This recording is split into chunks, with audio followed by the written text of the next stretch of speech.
so much for joining us again to Great Sexual Talk, where we talk about the beauty of a woman in different angles.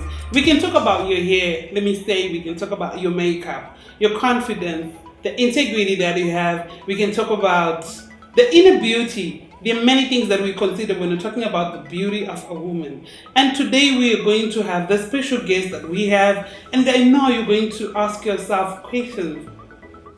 A guy who's going to talk about beauty. Let me allow this young man to introduce himself. Thank you, Cleo, for the warm welcome. So my name is Xoxile Ishmael Gumede. So basically, Xoxile Ishmael Gumede is a young man aged 19 who's a goal-oriented guy whose passion comes from the need of bringing about change and bringing out the best in people. And why have you chosen to join the beauty industry? When I was in primary school, I was always passionate about art. So what I discovered about the beauty industry is that the creation of beauty is art. So I discovered that the beauty industry can be a sector that I can venture in while I'm doing my art thing. So that's why I decided to be in the beauty industry.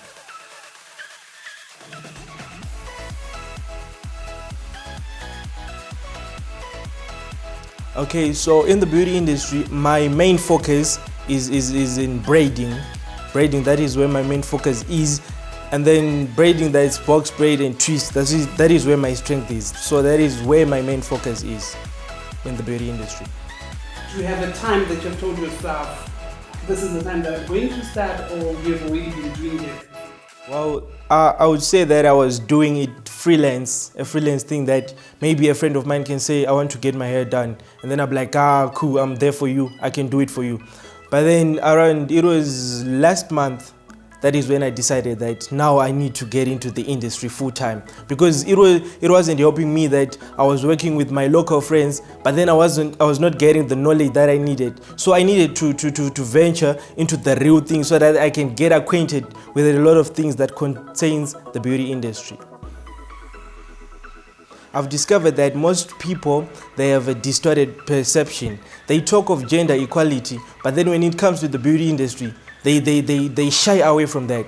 Because I would say that when I told some of my friends that I want to venture into the beauty industry, they were actually laughing at me, criticizing me, telling me that, guy, how can you do this? Because it's something that is done by what? By the female. Okay, so it's something that I want to change, because I believe that a male figure can also venture into the beauty industry. I can also learn how to braid. I can also learn how to do makeup. There's nothing that can abort me from doing that. So that's the change that I would want to give to people. So basically that's that. So now, Ishmael, do you have any challenges that you have so far faced? It looks like you've really just joined the team soon. We are not so sure about, but do you have any challenges that you have faced? Well, yeah, I've joined the team.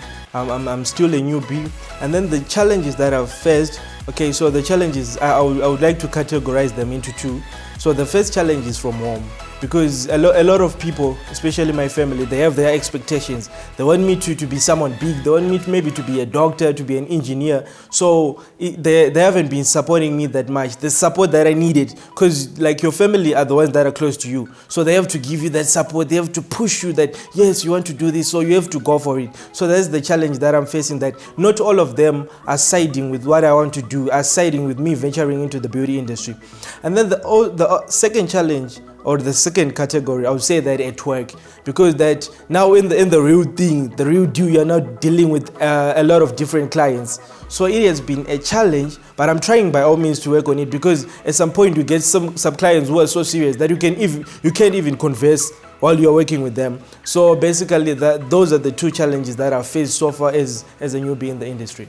Oh, that's nice. We wish you the best, but all I can say is keep on doing the best. Mm-hmm. One thing that I've actually noticed is when you're working with ladies, it's not going to be very smooth road. It's a road that you have to really carry yourself differently so that you can be able to work with them. The biggest challenge that I face is like when you want to venture into the industry. For example, there are also people who are already established.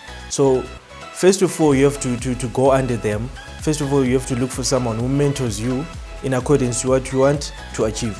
So I would say the challenges that I've faced is trying to reach out to those who have made it already, so that they can help me in order to achieve my vision, in order to achieve my passion. So that's the challenge, the biggest challenge that I faced. But then thanks to God, everything always falls in place at the end of the day, because I've managed to get acquainted with Cleo's Beauty Addicts. Now I'm currently employed there, and then I'm loving the job, I'm loving the work, and then yeah, that's what I can say. Okay, that is great. I believe you're also going to mentor some people as you grow, because the beauty industry is quite a very big industry that I would say it really requires a lot of people who are going to serve people the right way. So, maybe now, where do you see yourself in the next 5 years, 10 years? Okay, so as I've said before, I told you that I want to be a voice for the people. So when you are a voice for the people, it's like you are representing them. So I want to be a model for the people. So I want to also, because the beauty, like you have said, the beauty industry is diverse. So while I'm focusing on braiding and other stuff, I want to also focus on fashion designing, and then I also want to be a model.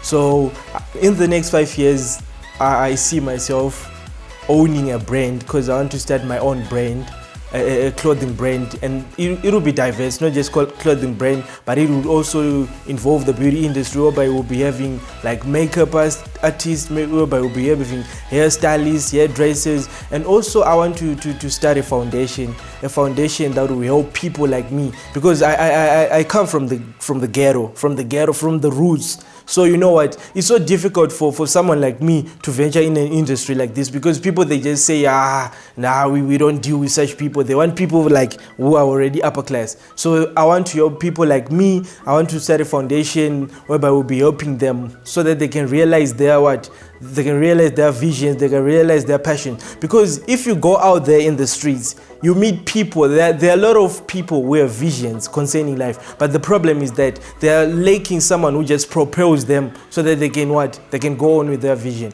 So basically that will be me in the next 5 years time to come. Wow, that is so great. I think you agree with me that you're seeing a very young man who's so much passionate, someone who carries a lot. We wish you all the best, Ishmael. Now, I think you might need to give also advice to those other young people who are sitting at home. Okay, so Cleo, like I've said before, if you have noticed from the conversation that we're having, is that I was mainly focusing on passion. So the advice that I would give them is that, in spite or maybe despite the fact that you have passion is just a feeling.